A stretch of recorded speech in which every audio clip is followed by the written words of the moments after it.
श्री शिवाय नमस्तुभ्यम भक्तों, जब रात के 3 से 5 बजे के बीच आपकी नींद टूटती है तो आप इसे एक साधारण शारीरिक जरूरत मान लेते हैं। पर भक्तों, सच यह है कि यह घटना उतनी साधारण नहीं है जितनी आप सोचते हैं। इसमें एक गहरा रहस्य छुपा हुआ है, एक रहस्य जो आपकी आत्मा से जुड़ा है, आपके पूर्वजों से जुड़ा है, आपके इष्ट देव से जुड़ा है और खुद ब्रह्मांड की उस अनंत शक्ति से जुड़ा है जो हर पल आपको देख रही है।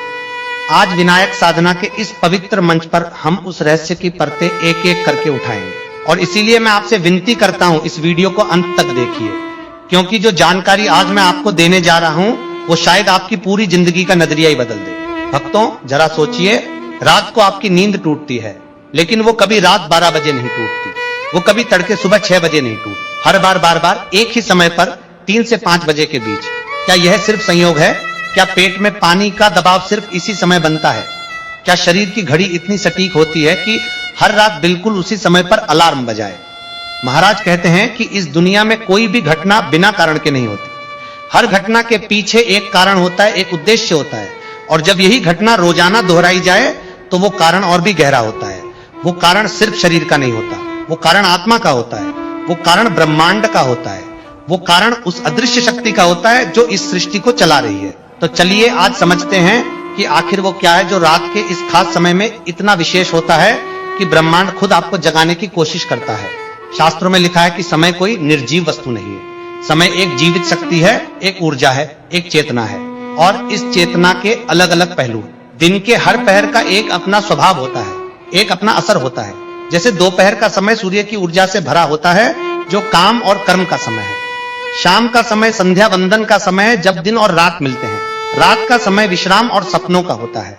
लेकिन भक्तों, इन सब में जो समय सबसे पवित्र, सबसे दिव्य और सबसे शक्तिशाली माना गया है वो है ब्रह्म मुहूर्त। और यह कोई कल्पना नहीं है, यह हमारे वेदों की, हमारे पुराणों की, हमारे ऋषियों की सदियों की साधना की देन है। ब्रह्म मुहूर्त, यह नाम सुनते ही मन में एक अलग ही अनुभूति होती है। ब्रह्म यानी परमात्मा, मुहूर्त यानी समय का एक विशेष खंड। तो ब्रह्म मुहूर्त का सीधा अर्थ है परमात्मा का अपना समय, वो समय जो परमात्मा ने खुद के लिए और अपने भक्तों के लिए रखा हुआ है। यह समय होता है सुबह 3 बजे से 5 बजे तक। ध्यान से समझिए कि इस समय की क्या खासियत होती है। रात का अंधेरा धीरे धीरे पतला हो रहा होता है, दिन का उजाला अभी धरती पर आया नहीं होता। दोनों के बीच एक जादुई संधि काल होता है, एक ऐसा पल जब न पूरा रात होता है न पूरा दिन। और इसीलिए इस समय में जो शांति होती है, जो पवित्रता होती है, वो दिन के किसी और पहर में नहीं होती। माताओं बहनों, हमारी परंपरा में कहा जाता है कि इस समय में देवी देवता, दिव्यात्माएं और तपस्वी महात्माओं की सूक्ष्म शक्तियां इस धरती के बहुत करीब आ जाती हैं। ब्रह्मांड की जो सबसे शुद्ध और सकारात्मक ऊर्जा है वो इस समय अपने सबसे ऊंचे स्तर पर होती है। यह कोई अंधविश्वास नहीं है, यह सदियों की आध्यात्मिक परंपरा का अनुभव है। आपने कभी ध्यान दिया होगा कि इस समय की हवा कुछ अलग ही होती है, एक ठंडी, ताजी और शांत हवा जो मन को सुकून देती है। पक्षी अभी से चहकने की तैयारी में होते हैं, पूरी प्रकृति एक नई शुरुआत की तरफ बढ़ रही होती है। यही वो समय है जब इंसान की चेतना भी अपनी सबसे गहरी अवस्था से निकलकर जागरण की ओर बढ़ती है। और अब सवाल यह है कि इस पवित्र समय का और आपकी नींद के टूटने का आपस में क्या रिश्ता है? भक्तों, यही रिश्ता आज की इस कथा का असली सार है। हमारे ऋषि मुनियों ने कहा है कि परमात्मा जब किसी आत्मा से बात करना चाहता है, जब ब्रह्मांड किसी को कोई संकेत देना चाहता है, तो वो सीधे आपके सामने प्रकट नहीं होता, वो एक माध्यम चुनता है, और वो माध्यम है खुद आपका शरीर। जब ब्रह्म मुहूर्त में दिव्य ऊर्जा का प्रवाह चरम पर होता है तो वो शक्ति आपके भीतर प्रवेश करती है। आपके शरीर की नसों में, आपकी चेतना में, आपकी आत्मा की गहराई में एक हलचल पैदा होती है, और इस हलचल का सबसे पहला बाहरी प्रकटावा होता है पेशाब जाने की इच्छा। भक्तों, यह सुनकर आप हंस सकते हैं, आप सोच सकते हैं कि यह क्या बात हुई, पर जरा ठहरिए, इसे गहराई से समझिए। ब्रह्मांड को आपको जगाना है, आपको उठाना है, आपसे कुछ कहना है, तो वो आपके शरीर की एक जरूरत को जगा देता है ताकि आप उठे। पेशाब जाने की इच्छा इसीलिए होती है क्योंकि यह शरीर की सबसे स्वाभाविक जरूरत है जिसे आप टाल नहीं सकते, जिसे आप नजरअंदाज नहीं कर सकते। यह एक दिव्य अलार्म है, एक आसमानी बुलावा है जो आपसे कह रहा है, उठो, अभी उठो, मुझे तुमसे कुछ जरूरी बात करनी है। लेकिन हम क्या करते हैं? उठते हैं, बाथरूम जाते हैं, वापस आते हैं और तुरंत सो जाते हैं।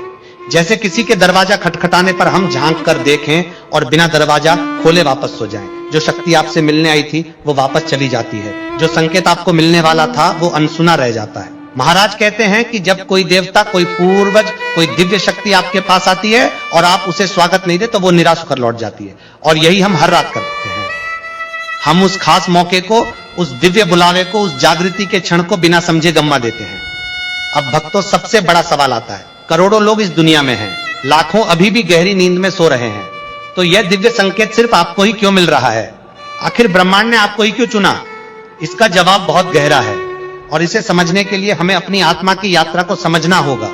इसीलिए अगली बार जब आप रात के इस समय उठे तो सिर्फ शारीरिक जरूरत पूरी करके मत सोइए। एक पल रुकिए, अपने पूर्वजों को याद कीजिए, उन्हें प्रणाम कीजिए, उन्हें महसूस कीजिए, शायद वो उसी पल आपके साथ हो। शिव भक्तों, अब तीसरे रहस्य की बात करते हैं और यह रहस्य उन लोगों के लिए खास तौर पर है जो अपने मन से यह सवाल पूछते रहते हैं कि मेरा भगवान मुझे सुनता है या नहीं, मेरी प्रार्थना पहुंच रही है या नहीं। तीसरा रहस्य, आपके इष्ट देव की पुकार। भक्तों, हमारी परंपरा में एक बहुत सुंदर अवधारणा है। हर आत्मा का एक इष्ट देव होता है, एक ऐसा देवता जिसके साथ उस आत्मा का जन्म जन्मांतर का रिश्ता होता है। कोई शिव का भक्त होता है, कोई विष्णु का, कोई दुर्गा का, कोई राम का, कोई हनुमान का। यह रिश्ता सिर्फ पूजा का नहीं है, यह आत्मा और परमात्मा के बीच का एक गहरा प्रेम का रिश्ता है। अब देखिए क्या होता है जीवन में। हम सुबह उठते हैं, जल्दी जल्दी नहाते हैं, दफ्तर की भागदौड़ में निकल जाते हैं, दिन भर काम, घर, बच्चे, रिश्तेदार, रात को थक कर लौटते हैं, खाना खाते हैं और सो जाते हैं। पूजा में भी अगर बैठते हैं तो मन कहीं और होता है। इष्ट देव की तस्वीर सामने है पर हम सच में उनसे जुड़ नहीं पाते। लेकिन भक्तों, आपका इष्ट देव आपको भूला नहीं है, वो आपकी प्रतीक्षा कर रहा है। वो चाहता है कि आप उसके पास आए और जब दिन में उससे जुड़ने का मौका नहीं मिलता तो वो रात में ब्रह्म मुहूर्त में उस पवित्र और शांत समय में आपको बुलाता है। महाराज कहते हैं कि इस समय की गई प्रार्थना का फल दिन की 100 बार पूजा से भी ज्यादा होता है, क्योंकि इस समय मन शांत होता है, आसपास का वातावरण शांत होता है और ब्रह्मांड की ऊर्जा चरम पर होती है। इस समय आपकी पुकार सीधे ईश्वर के कानों तक पहुंचती है बिना किसी रुकावट के। तो जब अगली बार आपकी नींद टूटे तो एक पल बैठकर सोचिए, क्या आपके इष्ट देव आपको बुला रहे हैं? क्या वो कह रहे हैं कि आओ बस थोड़ा वक्त मुझे दो, मैं तुम्हारी सुनना चाहता हूं, मैं तुम्हारे जीवन में एक नई रोशनी लाना चाहता हूं। और भक्तों, चौथा रहस्य सबसे वैज्ञानिक और सबसे व्यावहारिक है। यह वो रहस्य है जो आपके शरीर और ब्रह्मांड के बीच के गहरे रिश्ते को समझाता है। चौथा रहस्य है शरीर और ब्रह्मांड का तालमेल। हमारे आयुर्वेद में शरीर को सिर्फ मांस और हड्डियों का ढांचा नहीं माना गया। हमारे ऋषियों ने हजारों साल पहले यह जान लिया था कि हमारा शरीर 5 तत्वों से बना है, पृथ्वी, जल, अग्नि, वायु और आकाश, और इन्हीं 5 तत्वों से पूरा ब्रह्मांड भी बना है। इसीलिए हमारा शरीर और ब्रह्मांड आपस में गहराई से जुड़े हुए हैं। आयुर्वेद के अनुसार शरीर को 3 दोष संचालित करते हैं, वात, पित्त और कफ, और इन दोषों का एक समय चक्र होता है। रात के लगभग 2 बजे से सुबह 6 बजे तक का समय वात काल कहलाता है। वात यानी वायु तत्व, वात का काम होता है शरीर में गति देना, प्रवाह बनाए रखना और शरीर की सफाई करना। अब देखिए क्या होता है। ब्रह्म मुहूर्त में जब ब्रह्मांड की ऊर्जा चरम पर होती है तो वो आपके शरीर की ऊर्जा को भी प्रभावित करती है। आपका वात सक्रिय होता है, शरीर की स्वाभाविक प्रक्रियाएं तेज होती हैं और इसीलिए पेशाब की इच्छा होती है। भक्तों, इसे समझिए, यह बीमारी नहीं है, यह गड़बड़ी नहीं है, यह आपके शरीर और ब्रह्मांड के बीच का वो संवाद है जिसे आयुर्वेद ने हजारों साल पहले पहचाना था। आपका शरीर ब्रह्मांड की घड़ी के साथ चल रहा है। आपके भीतर और आपके बाहर दोनों जगह एक ही चक्र चल रहा है।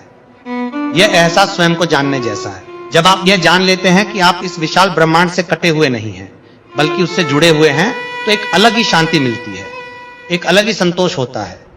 माताओं, बहनों और शिव भक्तों, अब हम आते हैं उस सबसे महत्वपूर्ण बात पर जिसका जवाब आप शायद शुरू से ढूंढ रहे थे। यह तो समझ में आ गया कि यह समय पवित्र है, यह जागृति खास है, इसके पीछे गहरे कारण हैं। लेकिन करें क्या? जब नींद टूटे तो क्या करें? कैसे इस दिव्य अवसर का सही उपयोग करें? महाराज कहते हैं कि अवसर वो नहीं होता जो आपको ढूंढना पड़े। असली अवसर वो होता है जो खुद आपके पास आए और आप उसे पहचान सके। ब्रह्म मुहूर्त में नींद का टूटना वैसा ही एक अवसर है और अब मैं आपको बताऊंगा कि इसे कैसे सही तरीके से उपयोग करें। सबसे पहले, जब नींद टूटे तो झुंझलाइए मत। आप में से कई लोग होंगे जो नींद टूटने पर थोड़े नाराज हो जाते हैं, सोचते हैं कल काम है, ऑफिस जाना है, इस समय नींद क्यों टूटी। यह सोच बदलिए। अब जब आप जानते हैं कि यह एक दिव्य पुकार है तो उस पुकार का स्वागत कीजिए। जैसे ही आंख खुले, मन ही मन एक कृतज्ञता महसूस कीजिए। किसी भी देवता के नाम पर, किसी भी शक्ति के नाम पर जिसे आप मानते हो, धन्यवाद कीजिए कि उसने आपको इस पवित्र समय में जगाया। दूसरा कदम, शांति से उठिए, जल्दबाजी मत कीजिए, आराम से बाथरूम जाइए और लौटने के बाद तुरंत बिस्तर में वापस मत जाइए। यही सबसे बड़ी गलती है जो लोग करते हैं। वो उठते हैं, काम करते हैं और फिर तुरंत सो जाते हैं। इससे वो दिव्य मौका हाथ से निकल जाता है। लौटकर हाथ, पैर और चेहरा ठंडे पानी से धोइए। पानी एक अद्भुत तत्व है। यह न सिर्फ शारीरिक थकान को दूर करता है बल्कि मन की नींद को भी तोड़ता है। जब ठंडा पानी आपके चेहरे को छूता है तो एक ताजगी आती है, एक हल्कापन आता है और उसके बाद आप उस ब्रह्म मुहूर्त की पवित्र ऊर्जा को ग्रहण करने के लिए तैयार हो जाते हैं। तीसरा कदम, एक शांत जगह पर आराम से बैठ जाइए। चाहे पूजा घर हो, चाहे कोई और जगह, बस आराम से बैठिए, पीठ सीधी रखिए, आंखें बंद कर लीजिए। अब ध्यान से सुनिए क्योंकि यह अगले कदम बहुत खास हैं। आंखें बंद करके अपनी सांसों पर ध्यान लाइए। धीरे धीरे सांस लीजिए और धीरे धीरे छोड़िए। जैसे जैसे आप सांस ले, महसूस कीजिए कि आप सिर्फ हवा नहीं बल्कि ब्रह्म मुहूर्त की वो दिव्य और पवित्र ऊर्जा अपने भीतर खींच रहे हैं। वो ऊर्जा जो इस समय ब्रह्मांड में सबसे शुद्ध रूप में मौजूद है। और जब सांस छोड़े, महसूस कीजिए कि आपकी सारी थकान, सारी परेशानी, सारी नकारात्मकता बाहर निकल रही है। यह कोई कठिन अभ्यास नहीं है, बस सांस लेना और छोड़ना, बस इस पर ध्यान देना, बस यही इस क्षण में करना है। कुछ मिनटों तक इस शांति में बैठे रहिए। और भक्तों, यह जो मौन है, यह जो शांति है, यह व्यर्थ नहीं है। इसी मौन में ब्रह्मांड बोलता है, इसी शांति में आपका इष्ट देव आपसे संवाद करता है, इसी मौन में आपके पितरों की आवाज सुनाई देती है। बस ध्यान से सुनिए। चौथा कदम, अपने इष्ट देव का ध्यान कीजिए। जो देवता आपको सबसे ज्यादा प्रिय हो, जिनके चरणों में आपकी आस्था हो, उनका स्मरण कीजिए, उनकी छवि मन में लाइए, उनसे बातें कीजिए। मन ही मन कहिए, हे प्रभु, मैं यहाँ हूँ, आपके पास हूँ, मेरे मन को शांति दीजिए, मेरे जीवन को राह दिखाइए, मेरे परिवार पर आपकी कृपा बनी रहे। यह प्रार्थना बड़े शब्दों में नहीं होनी चाहिए, यह सच्चे मन की सरल बात होनी चाहिए, क्योंकि ईश्वर को शब्द नहीं, भाव चाहिए। अगर आप चाहें तो धीमी आवाज में ओम का जाप कर सकते हैं। ओम की ध्वनि ब्रह्मांड की मूल ध्वनि मानी जाती है। यह वो कंपन है जिससे सृष्टि की शुरुआत हुई थी। जब आप ओम का उच्चारण करते हैं तो आप उस मूल ऊर्जा से जुड़ते हैं। आपकी चेतना उस विशाल चेतना से मिलती है। आपके मन में एक शांति और स्पष्टता आती है जो किसी और चीज से नहीं मिलती। पांचवा कदम है पितरों का स्मरण। माताओं, बहनों, अगर आपकी नींद नियमित रूप से इस समय पर टूट रही है तो अपने पूर्वजों को याद करना बहुत जरूरी है। इस समय बैठकर मन ही मन कहिए, हे मेरे पूर्वजों, मेरे दादा दादी, मेरे नाना नानी और वो सभी जो हमारे परिवार से पहले चले गए, मैं आप सभी को प्रणाम करता हूं। आप जहां भी हो, जिस भी अवस्था में हो, ईश्वर आपको सुख और शांति दे। अगर मेरे किसी कर्म या वचन से आपको कभी कष्ट हुआ हो तो कृपया मुझे क्षमा करें और अपने आशीर्वाद की वर्षा हम पर बनाए रखें। यह प्रार्थना बहुत शक्तिशाली होती है।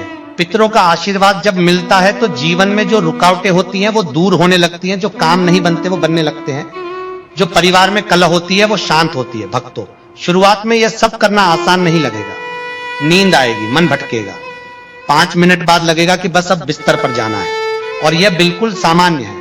कोई भी नई आदत शुरू में कठिन लगती है। महाराज कहते हैं कि साधना में निरंतरता सबसे बड़ा गुण है। एक बार में पूरी सफलता नहीं मिलती, लेकिन जब आप रोज यह कोशिश करते हैं, धीरे धीरे यह आदत बन जाती है। धीरे धीरे मन शांत होने लगता है, धीरे धीरे उस दिव्य ऊर्जा का अनुभव होने लगता है। बस 5 से 10 मिनट से शुरू कीजिए।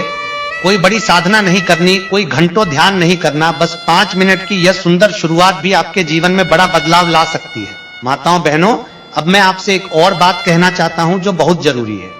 कुछ लोग यह भी पूछते हैं कि अगर हर रात नींद टूटती है तो क्या शरीर को नुकसान नहीं होगा? क्या नींद पूरी नहीं होगी? क्या यह स्वास्थ्य के लिए ठीक नहीं है? यह सवाल जायज है और इसका जवाब यह है कि अगर आप इस समय को सही तरीके से उपयोग करें तो यह नींद से भी ज्यादा ताजगी देता है। ब्रह्म मुहूर्त में जब आप शांत बैठकर सांस लेते हैं, ध्यान करते हैं, तो आपका शरीर और मन उस ऊर्जा को अवशोषित करते हैं जो इस समय सबसे शुद्ध होती है। यह ऊर्जा आपको उस थकान से बहुत जल्दी उबरने में मदद करती है जो नींद के टूटने से होती है। लेकिन भक्तों, यह भी ध्यान रखिए कि अगर यह नींद का टूटना किसी शारीरिक समस्या की वजह से हो रहा है तो डॉक्टर से मिलना भी जरूरी है। आध्यात्मिक और शारीरिक दोनों की देखभाल साथ साथ होनी चाहिए। हमारे ऋषि मुनि भी स्वस्थ शरीर को आध्यात्मिक साधना के लिए जरूरी मानते थे। शिव भक्तों, कभी कभी यह भी होता है कि इस समय में जागने पर मन में अचानक कोई विचार आता है, कोई जवाब मिलता है जिसे आप लंबे समय से ढूंढ रहे थे, कोई समस्या का हल दिखता है, कोई रिश्ता जो बिगड़ा हुआ था उसे सुधारने का तरीका मन में आता है। महाराज कहते हैं कि यह संयोग नहीं है, यह वो संवाद है जो ब्रह्मांड आपके साथ कर रहा है। जब आपका मन शांत होता है, जब आसपास का शोर नहीं होता, जब ब्रह्मांड की ऊर्जा चरम पर होती है, तब आपकी आंतरिक बुद्धि सबसे स्पष्ट रूप से काम करती है और वो जवाब जो दिन भर की भागदौड़ में नहीं मिलते, वो इस शांत समय में मिल जाते हैं। इसीलिए बड़े बड़े संत, कवि, लेखक, विचारक इस समय को बहुत मूल्यवान मानते थे। स्वामी विवेकानंद, महात्मा गांधी